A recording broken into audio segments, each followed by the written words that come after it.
Hi everybody, welcome back to Armiza Ministry. So hari ini kembali lagi di pembacaan kita untuk hari yang ke-64. So sebelum kita mulakan pembacaan kita hari ini, macam biasa mari kita bersatu di dalam doa.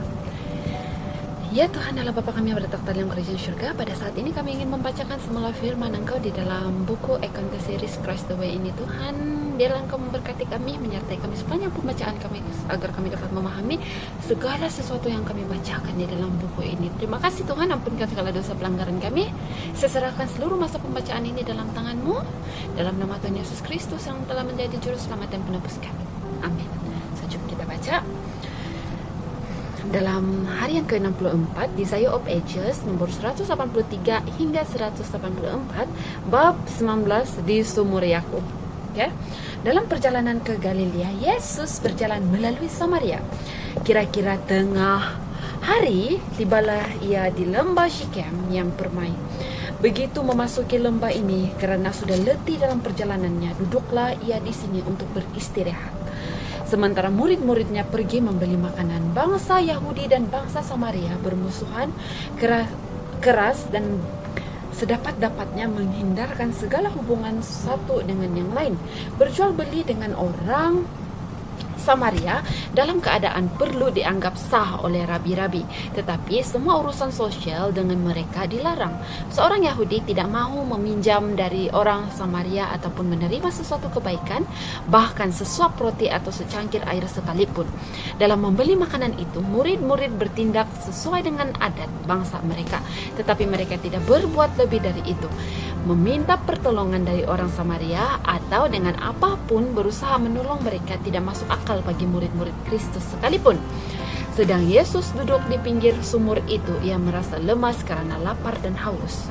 Sudah jauh sekali perjalanan yang ditempuh sejak paginya, dan sekarang teriknya panas matahari siang hari sedang menimpa dia. Dahaganya semakin terasa mengingat air sejuk dan menyegarkan yang begitu dekat, namun yang tidak dapat diperolehnya sebab ia tidak punya tali ataupun timba, sedangkan sumur itu dalam. Ia menderita nasib manusia, maka dinantikannya lah orang datang menimba air.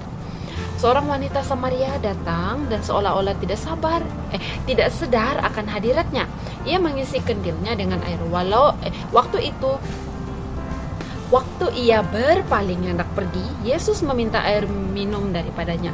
Permintaan yang begitu tidak akan ditolak oleh orang timur manapun. Di timur, air disebut pemberian Allah.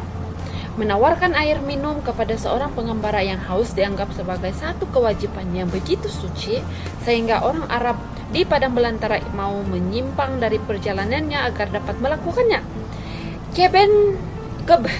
Kebencian antara orang Yahudi dan orang Samaria mencegah wanita itu dari menawarkan sesuatu kebajikan kepada Yesus, tetapi juru selamat sedang berusaha hendak mendapatkan kunci hati wanita itu, dan dengan kecerdikan yang lahir dari kasih ilahi, ia meminta pertolongan bukan menawarkannya.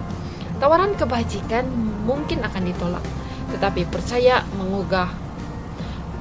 mengubah percaya. Raja surga datang kepada jiwa terbuang ini memohonkan layanan daripadanya. Dia yang menjadikan laut, yang mengendalikan samudera luas lepas, yang membuka segala mata air dan seluruh saluran di bumi ini, mengatakan dari kepenatannya di sumur Yakub dan bergantung pada kemurahan hati seorang yang tidak dikenal untuk memberian secangkir air minum sahaja. Wanita itu melihat bahwa Yesus adalah seorang Yahudi. Dalam keheranannya, ia lupa mengabulkan permintaannya itu, tetapi berusaha mempelajari sebab-sebab permintaan itu. Masakan engkau? Sautnya, seorang Yahudi minta minum kepadaku, seorang Samaria. Yesus menjawab, jikalau engkau tahu tentang karunia Allah dan siapakah dia yang berkata kepadamu, berilah aku minum, nescaya engkau telah meminta kepadanya dan ia telah memberikan kepadamu air hidup. Engkau heran mengapa aku meminta daripadamu pertolongan yang begitu kecil, yaitu seteguk air dari sumur yang di kaki kita ini. Sekiranya engkau meminta daripadaku, maka aku tentu memberi kepadamu air hidup yang kekal. Wanita itu belum mengerti akan ucapan Kristus itu, akan tetapi ia merasakan maknanya yang dalam. Caranya yang menganggap remeh dan menantang itu pun mulailah berubah karena menyangka bahwa Yesus berbicara tentang sumur yang di depan mereka. Ia pun berkata, "Tuhan, Engkau tidak punya timba dan sumur ini amat dalam. Dari manakah Engkau memperoleh air hidup itu? Adakah Engkau lebih besar daripada bapa kami Yakub yang memberikan sumur ini kepada kami dan yang telah minum sendiri dari dalamnya?" Ia melihat di depannya hanya seorang pengembara yang kehausan, letih, dan perjalanan dengan penuh debu.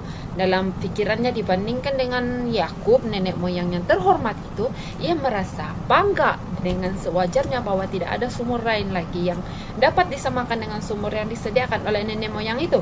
Ia sedang menoleh ke belakang kepada para nenek moyang dan ke depan pada hari kedatangan Mesias itu. Sementara harapan segala nenek moyang itu, yakni Mesias sendiri, sudah berada di sampingnya, tetapi ia tidak mengenal dia.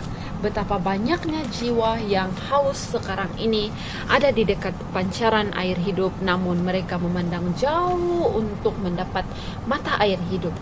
Jangan katakan di dalam hatimu, siapakah akan naik ke surga, yaitu untuk membawa Yesus turun, atau siapakah akan turun ke jurang maut, yakni di dalam mulutmu dan di dalam hatimu. Jika kamu mengaku dengan mulutmu bahwa Yesus adalah Tuhan dan percaya dalam hatimu bahwa Allah telah membangkitkan dia dari antara orang mati, maka kamu akan diselamatkan. Roma 10 ayat 6 hingga 9. Ketika Tuhan Yesus mengetahui bahwa orang-orang Farisi telah mendengar bahwa ia memperoleh dan membaptis murid lebih banyak daripada Yohanes, meskipun Yesus sendiri tidak membaptis melainkan murid-muridnya, pun meninggalkan Yudea dan kembali lagi ke Galilea. Maaf, kita beralih kepada Yohanes 4 ayat 1 hingga 42 sudah. So saya ulang lagi baca. Ketika Tuhan Yesus mengetahui bahwa orang-orang Farisi telah mendengar bahwa ia memperoleh dan membaptis murid lebih banyak daripada Yohanes, meskipun Yesus sendiri tidak membaptis melainkan murid-muridnya, pun meninggalkan Yudea dan kembali lagi ke Galilea. Ia harus melintasi daerah Samaria. Maka sampailah ia ke sebuah kota di Samaria yang bernama Sykhar, dekat tanah yang diberikan Yakub dahulu kepada anaknya Yusuf. Di situ terdapat sumur Yakub.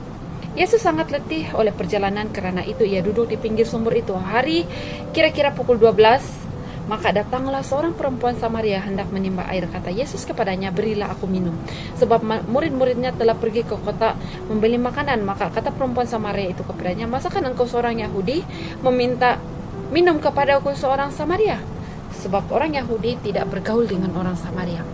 Jawab Yesus kepadanya, "Jikalau engkau tahu tentang karunia Allah dan siapakah dia yang berkata kepadamu, 'Berilah aku minum,' nescaya engkau telah meminta kepadanya dan ia telah memberikan kepadamu air hidup." Kata perempuan itu kepadanya, "Tuhan, engkau tidak punya timba dan sumur ini amat dalam. Dari manakah engkau memperoleh air hidup itu? Adakah engkau lebih besar daripada bapa kami Yakub yang memberikan sumur ini kepada kami dan yang telah minum air dari dalamnya, ia serta anak-anaknya dan ternakannya?" Jawab Yesus kepadanya, "Barang siapa minum air ini, ia akan haus lagi. Tetapi barang siapa minum air yang akan kuberikan kepadanya, ia tidak akan haus untuk selama-lamanya. Sebaliknya, air yang akan kuberikan kepadanya akan menjadi mata air di dalam dirinya yang terus-menerus memancar sampai kepada hidup yang kekal." Kata perempuan itu kepadanya, "Tuhan, berikanlah aku air itu supaya aku tidak haus dan tidak usah datang lagi ke sini untuk menimba air." Kata Yesus kepadanya, "Pergilah, panggillah suamimu dan datang ke sini." Kata perempuan itu, "Aku tidak mempunyai suami." Kata Yesus kepadanya, "Tepat katamu bahwa engkau tidak mempunyai suami, sebab engkau sudah mempunyai 5 suami dan yang ada sekarang padamu bukanlah suamimu. Dalam hal ini engkau berkata benar." Kata perempuan itu kepadanya, "Tuhan, nyata sekarang padaku bahwa engkau seorang nabi. Nenek moyang kami menyembah di atas gunung ini, tetapi kamu katakan bahwa Yerusalemlah tempat orang menyembah." Kata Yesus kepadanya, "Percayalah kepadaku, hai perempuan, saatnya aku tiba bahwa kamu akan menyembah Bapa bukan di gunung ini dan bukan juga di Yerusalem. Kamu menyembah apa yang tidak kamu kenal, kami menyembah apa yang kami kenal, sebab keselamatan datang dari bangsa Yahudi. Tetapi saatnya akan datang dan sudah tiba sekarang bahwa penyembah-penyembah benar akan menyembah Bapa dalam roh dan kebenaran, sebab Bapa menghendaki penyembah-penyembah sedemikian.